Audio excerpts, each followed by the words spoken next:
Alright, as promised, a few days late on reviewing the last two of the available Fujifilm lenses.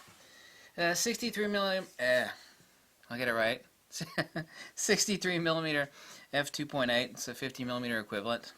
10 elements, 9 rounded aperture blades. It's the cheap GFX medium format lens for the Fujifilm at $1,500. It is an excellent lens. If I could get rid of one of the three lenses that I have, and I have all the three current available GFX lenses, it would definitely be this lens. Does it render better than the 32 to 64? Yeah. Really much more so? No. It is the case, obviously, with a full frame crop sensor, and in most cases that zoom lenses obviously do not render as well, in virtually every instance actually, as a good prime lens. That, however, is not the case on a really good, and it's been that way with film medium format as well. Not the case with medium format lenses. The 32 to 64 is excellent. If I could only have one lens with the 32 to 64, I mean with the GFX, it would be the 32 to 64. I could easily see myself ditching this lens. Not that there's anything wrong with it at all. It's a great general purpose lens, at 50 millimeter equivalent. You take the GFX focal length on these lenses and you multiply it times 0.79 or times 0.8. I know people considering like this lens versus the $2,300 32 to 64. None of these, except for the 120 millimeter, have image stabilization. Is it worth the extra $800 to get the 32 to 64, since it is substantially larger and heavier? It's not that bad. It's not as bad as the honking 120 millimeter. And the answer is yes. For $800 more, or half again the cost of the $1,500 63 millimeter GFX lens, I strongly recommend you get the 32 to 64. Not that there's anything whatsoever wrong with the 63 millimeter. Additionally, I forgot to mention, since this uses a stepper motor instead of linear motors, you see that's, and the hunting and seeking on this autofocus acquisition.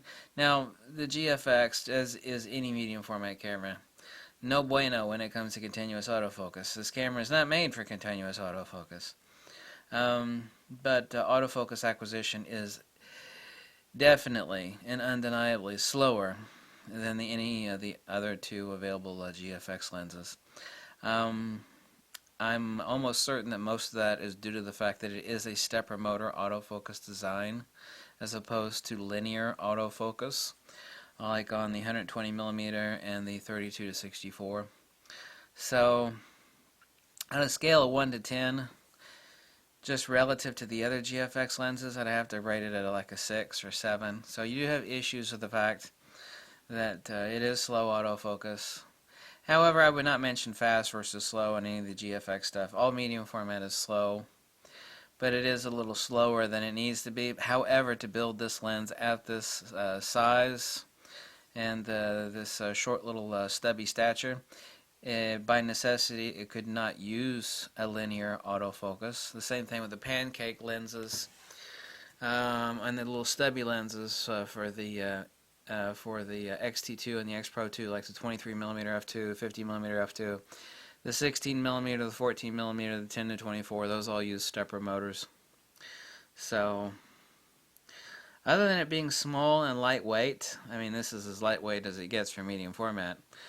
That and the fact that it renders a little bit better than the 32 to 64. It's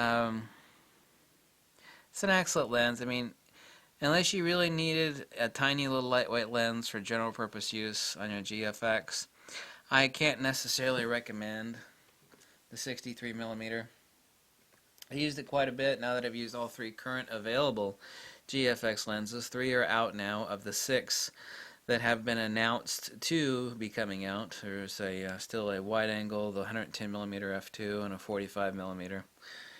You really only need a couple lenses for the GFX, or any medium format for that matter. What is wonderful, however, is that adapted lenses on the GFX work exquisitely. The Zeiss lenses, the Voigtlanders, and the Nicors that I have tried. So, anyway, that's my take on the 63mm. I certainly have a proper frame of comparison since I own all current GFX lenses, and I had to pay for it out of my own pocket. Nobody is giving me anything for free. So, if you like this video, you can drop me a buck or two. Right now, I'm on the fund to buy myself a new chair. This chair is being literally held together with duct tape.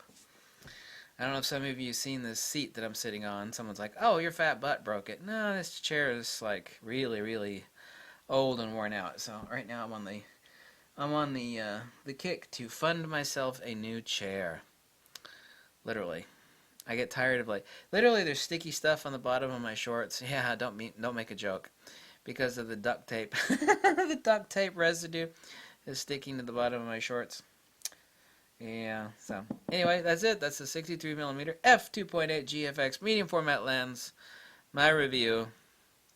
Give it like a 6.5 out of 10. Rendering is perfectly fine. Give it an 8 out of 10. It is small, lightweight, and compact, but it is also slow. And it's also kind of like a fifth wheel relative to owning the 32 to 64. You know, it would be very rare to recommend a zoom lens over a prime lens. However, the medium format stuff is a different breed altogether. So, that's it. Thank you so much for watching, and bye. Bum, ba-dum, bum, bum, bum, bum, bum, ba-dum, bum, bum, bum, bum, ba-dum, bum.